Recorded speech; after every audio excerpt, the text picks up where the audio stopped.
बांदा जिले के बबेरू ब्लॉक के सभागार में क्षेत्र पंचायत व प्रभारी की बैठक संपन्न हुई। बैठक में विकास कार्यों को लेकर व गौवंशों की दयनीय हालत को देखते हुए विस्तृत मंथन व चर्चा की गई। ब्लॉक प्रमुख रमाकांत ने जानकारी देते हुए बताया कि सरकार की योजनाओं को धरातल तक पहुंचाने की कोशिश की जाएगी, जिससे गरीब असहाय लोगों को सरकार द्वारा दी जाने वाली गरीब योजनाओं के लाभ से लाभान्वित किया जाएगा।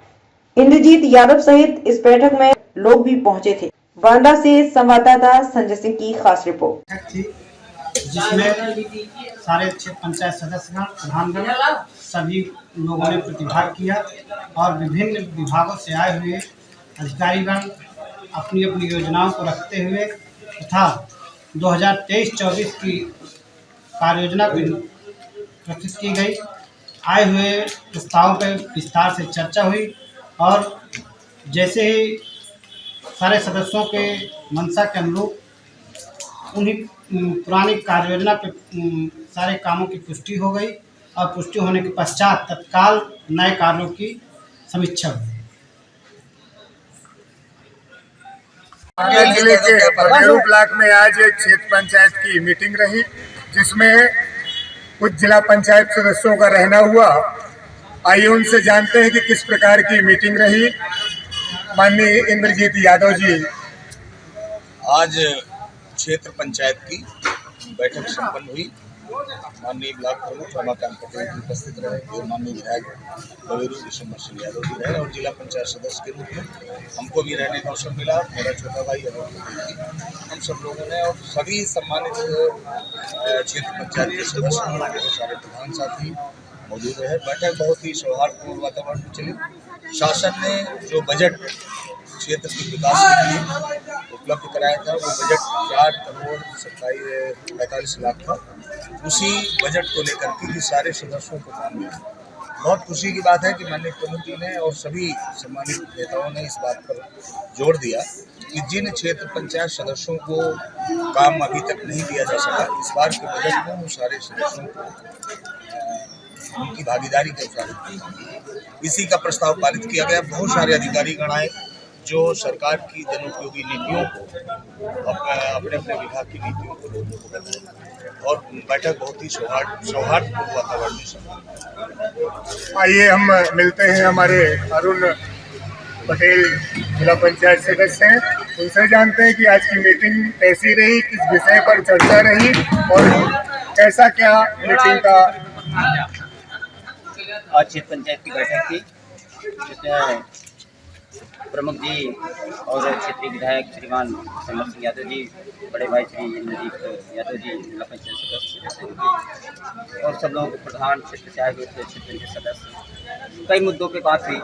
पहला मुद्दा तो बहुत अच्छा आज का रहा कि ये जो जल मिशन के अंतर्गत ये हर गांव में जो रास्ताओं का इतना ज़्यादा ध्रुवीकरण किए हैं, उसमें भी काफ़ी बात हुई और उन्होंने ये भी कहा कि किन किन गाँव में ये काम हो चुका है और किन किन गाँव में नहीं हुआ। 1 तारीख को वीडियो साहब की उसमें वो अपनी रिपोर्ट कार्ड देंगे और क्षेत्र पंचायत सदस्यों का कुछ थोड़ा सा वो रहा, तो वही प्रमुख जी से अनुरोध किया गया सब लोगों ने कि भाई जो भी क्षेत्र पंचायत सदस्य काम पा गए हैं तो ठीक है, परंतु सबकी एक सोच होती है, भाई जनता से जीत के आता है, लोग बाग आशा करते हैं कि हमारे लिए क्या किए आप। हाँ, क्योंकि क्षेत्र में कार्य नहीं हुआ है, धरातल पर कार्य हुआ नहीं है। तो आज भी नालियाँ उसी तरह बजबजा रही हैं और गंदी पड़ी है, उसके लिए कहीं न कहीं आगे तो आना ही पड़ेगा।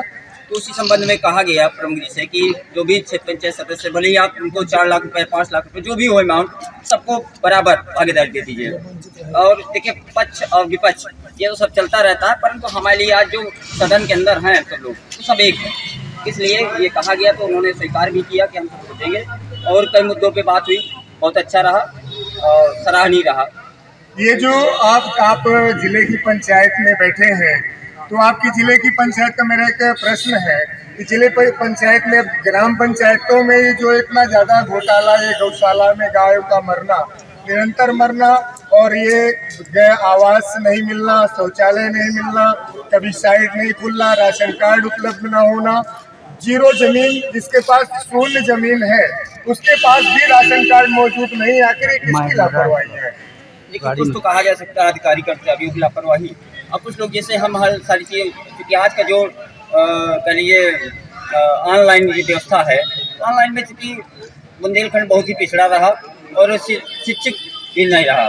इस वजह से कुछ लोग नहीं जानते कि ऑनलाइन क्या है, कैसे क्या हमें करना है। तो कुछ तो मैं मान रहा हूँ इस बात को कि अधिकारी कर्मचारियों की लापरवाही है, लेकिन कुछ थोड़ी बहुत हम लोगों की भी कमियाँ हैं क्योंकि हम जागरूक नहीं कर पाए। जागरूक हों, आगे बढ़ें। अच्छा, जैसे जो भी है कुछ लापरवाहियाँ होती हैं, जैसे आपने कहा उसके लिए गौशाला के लिए, तो गौशाला में चूँकि है तो बिल्कुल सही कह रहे हैं, परंतु लगे हैं अपने स्तर से, सब लोग लगे हैं। आज वही चर्चा की गई प्रधान से और जो भी क्षेत्र पंचायत सदस्य की, सब लोग मिल के। देखिए, कोई काम करना है तो सब लोगों को सहयोग करना पड़ेगा, चाहे अधिकारी हो, चाहे कर्मचारी हो, चाहे प्रधान हो, चाहे जिला पंचायत सदस्य, कोई भी हो, माननीय जनप्रतिनिधि, सब लोगों के सहयोग से सारे काम हो सकते हैं। इस पर माननीय मैं इंद्रजीत यादव जी से चाहूँगा कि उनका क्या कहना है इस विषय पर, इस प्रश्न पर। बहुत ही चिंतनीय विषय है जिसको आपने उठाया है। गांव के अंदर जितनी भी गौशालाएं संचालित हैं, वहाँ गायों की दशा बहुत खराब है। बहुत सारे इस जाड़े में गाय मर रही हैं। उनका जो मुख्य कारण है कि हम गौशालाओं में समुचित उनको ठंड से बचने के उपाय नहीं हो पाए।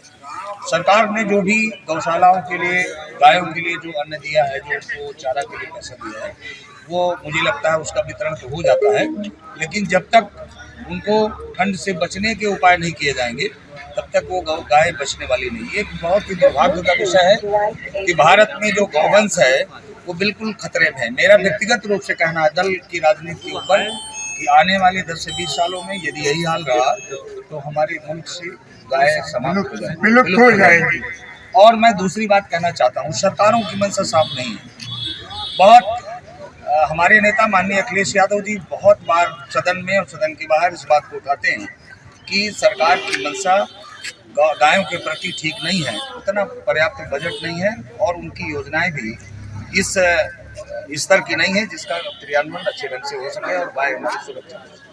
जिले की पंचायत का भी कुछ कर्तव्य बनता है कि इस पर कुछ आगामी कुछ ऐसी निशानदेही या ऐसा कुछ जांच करवा सकें आप लोग, उस पर क्या कहना है आपको? देखिए, पंचायतों की त्रिस्तरीय व्यवस्था है। एक ग्राम पंचायत है, क्षेत्र पंचायत है, जिला पंचायत है। तीनों के अपने अलग अलग अधिकार हैं।